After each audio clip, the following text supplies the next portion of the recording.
매일 성경과 함께하는 오늘의 큐티 시간입니다.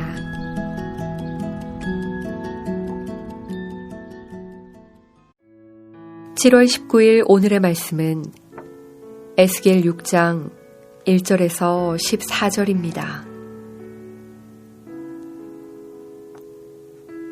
여호와의 말씀이 내게 임하여 이르시되, 인자야, 너는 이스라엘 산을 향하여 그들에게 예언하여 이르기를, 이스라엘 산들아, 주 여호와의 말씀을 들으라.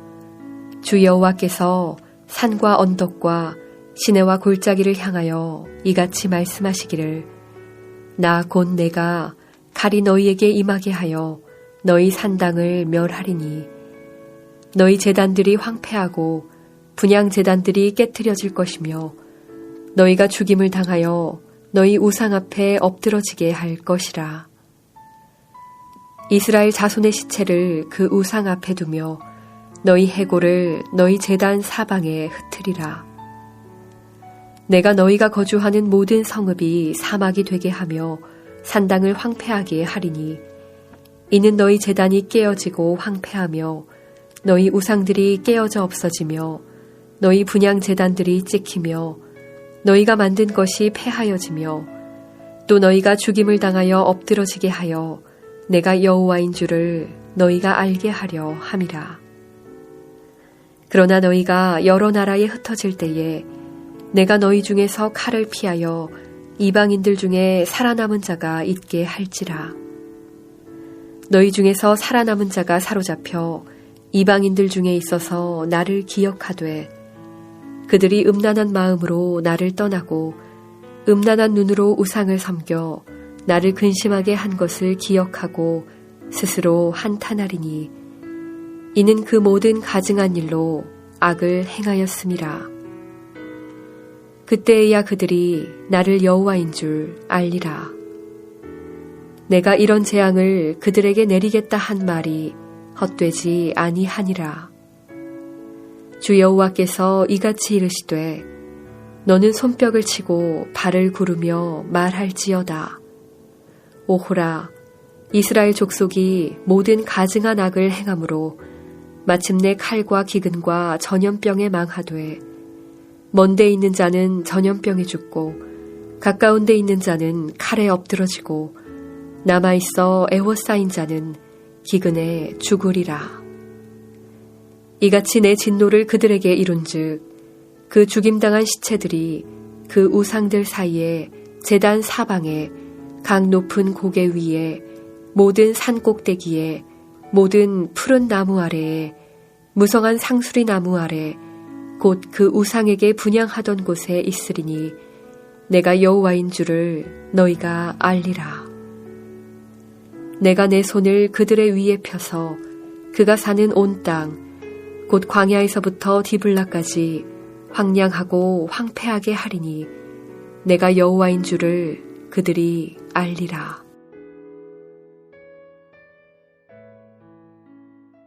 영광 중에 또 고통 중에 에스겔에게 임했던 하나님의 말씀을 우리가 이렇게 쉽게 편안히 읽을 수 있다는 것이 새삼 감사하게 느껴집니다. 그럼에도 불구하고 에스겔과 동일한 심정으로 경외함 가운데 말씀을 대할 수 있는 은혜가 있기를 기도합니다. 4장에서 5장까지 그동안 상징 행위를 통해 예루살렘 심판의 필연성을 보여주신 데 이어서 오늘 6장에서는 예루살렘을 넘어 이스라엘 전역에 대한 심판 메시지로 확대되어 나타나는 것을 볼 수 있습니다. 오늘 본문은 크게 1절에서 10절까지와 11절에서 14절까지 두 부분으로 나눌 수 있는데요. 앞부분은 이스라엘 온 산을 향한 심판이고, 뒷부분은 이스라엘의 온 땅을 향한, 또 이스라엘 백성을 향한 심판 메시지입니다. 그러나 심판의 이유는 동일합니다. 과연 이 심판의 이유가 무엇인지 살펴보겠습니다. 하나님의 말씀이 또 에스겔에게 임했습니다. 그러면서 청중으로 이스라엘의 산들을 부릅니다. 좀 더 구체적으로 산과 언덕과 시내와 골짜기에게 예언하라고 하는데, 내용은 이들을 칼로 심판하겠다는 것입니다. 여기 산과 언덕과 시내와 골짜기는 산당이 있었던 곳이고요. 또 칼은 바벨론을 통한 하나님의 심판을 의미합니다. 산당에 대해서 생각해 보면 좋을 것 같습니다. 이 산당은 원래 가나안에서 바알을 숭배했던 장소였습니다. 가나안을 정복한 후 이스라엘 백성들은 이 산당을 그대로 이어받았고 솔로몬 생전이 생기기 전까지 여기서 예배했습니다. 자연스럽게 이 과정에서 가나안 종교의 영향을 많이 받았던 것으로 보입니다. 특별히 바알 종교는 굉장히 위협적이었습니다. 잘 아시는 바와 같이 바알 신은 비를 내리는 신이었고요. 농사, 즉 생계 문제, 경제 문제와 관련되어 있었기 때문에 많은 사람들이 바알 신을 의지하게 됐던 것이죠. 그리고 이 종교의 제2 과정 가운데에는 성전 창기와의 성적 결합도 함께 진행되었습니다. 아마도 신을 흥분시켜 비를 내리게 하려는 신학적 의도가 있겠지만 바알 숭배는 이렇듯 경제적인 욕망과 성적인 만족을 채우는 철저히 탐욕스러운 인간 중심적인 것이었습니다. 솔로몬 성전 이후에 산당 제사가 금지되었지만 열왕기서와 역대서에서 살펴본 대로 거의 모든 왕들이 산당을 제거하는 데 실패했습니다. 이에 참 왕이신 하나님께서 직접 산당을 허무시는 것입니다. 하나님은 산당에 있는 제단과 분향제단을 깨뜨려 우상 앞에 엎드려지게 하고 이스라엘 자손의 시체도 그 우상 앞에 쓰러지게 하겠다고 하십니다. 이는 우상의 무력한 실체를 폭로하는 것이지요. 자기 앞에 쓰러져 있는 사람을 구원할 수도 없는 무력한 허상임을 드러나게 하시는 것입니다. 또 한편 거룩하게 여겨졌던 그 제2장소가 결국에는 시체들이 너부러진 부정한 곳이었다는 것을 드러내주고 있는 것입니다. 결국 7절에 알 수 있듯이 이 심판의 목적은 내가 여호와인 줄을 너희가 알게 하려 함이다 라고 말씀하는 것에 있습니다. 이 말씀은 오늘 본문에 총 4번 나오는데 단락마다 결론으로 나오고 있듯이 이 말씀이 오늘 본문의 핵심 주제라고 할 수 있습니다. 여기 알다라는 히브리어 단어 야다는 정보적 지식과 관련되기보다 주로 친밀한 관계 가운데 알게 되는 인격적이고도 경험적인 지식, 그것을 뜻합니다. 즉 성경을 공부한다고 알 수 있는 것이 아니라 삶 가운데 하나님을 경험하여 알게 되는 것을 의미하는 것입니다. 호세아서에서는 하나님을 아는 지식이 없어서 망한다고 말씀하고 있는 만큼 하나님을 아는 것, 이것이 우리 신앙의 목표이자 말씀 묵상의 동기가 되어야 할 줄로 믿습니다. 이왕 아는 것, 긍정적인 경험을 통해 알면 좋으련만 불행하게도 잘못에 대한 심판을 통해 이들이 하나님을 경험하여 알게 될 것이라는 것이죠. 우상이 허상이라는 사실을 깨닫고 실제 하나님이 살아계셔서 다스리고 계시다는 사실을 깨닫게 하실 것이라는 것입니다. 그럼에도 불구하고 이렇게라도 하나님을 알 수 있다는 것이 얼마나 큰 은혜가 아닐까 생각됩니다. 8절에 보니 하나님께서 이 심판 가운데 살아남은 자가 있게 하시겠다고 말씀하시는데 이들이 경건해서가 아니라 철저히 하나님의 주권적 은혜로 살려두시는 것입니다. 그런데 살려주시는 은혜보다 더 큰 은혜가 하나님을 알게 하는 은혜라는 사실을 알 수 있습니다. 그들은 거기서 하나님을 기억할 것입니다. 그리고 그들이 얼마나 음란했는지를 기억할 것입니다. 앞서 살펴보았듯 바알 숭배 가운데 나타나는 실제적인 육체적인 성적인 죄도 부끄러워할 것이고 하나님 아닌 것, 다른 것 의지했던 영적인 간음도 부끄러워하게 된다는 것입니다. 9절에 나오는 한탄하다라는 단어는 역겨워하고 몸서리를 친다라는 보다 강한 어조의 단어입니다.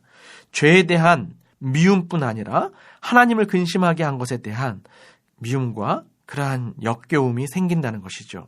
여러분, 이 반응은 생각보다 쉽지 않은 것입니다. 그동안 이스라엘 백성들이 여기까지 가지 못했죠.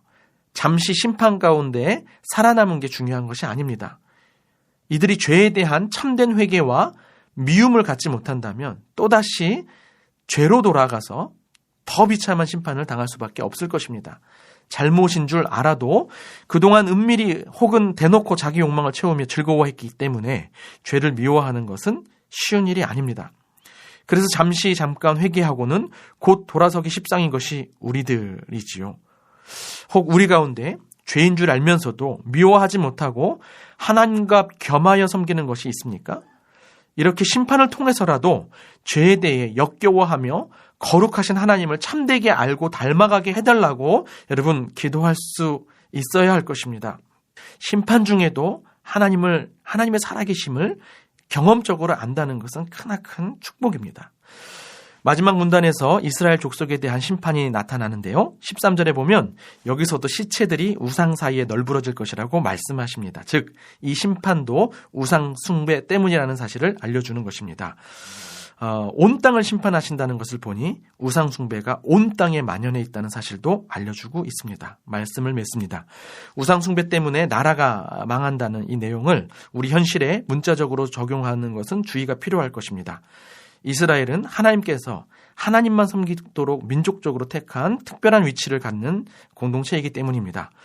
그렇기 때문에 오늘 우리의 현실에 적용할 때에는 먼저 교회에 적용하는 것이 중요하겠습니다. 하나님을 섬긴다고 하면서 여전히 탐욕스럽게 자기 욕망을 채우고 종교적으로 포장하고 있는 우리네 교회의 모습, 세상과 다른 삶의 가치와 양식을 만들어내지 못하고 똑같은 우상을 섬기며 그 질서를 공고히 떠받들고 그 안에서 성공하고자 하나님을 이용하고 있는 모습을 언제까지 어쩔 수 없다는 식으로 방치하고 있어야 하는 것입니까?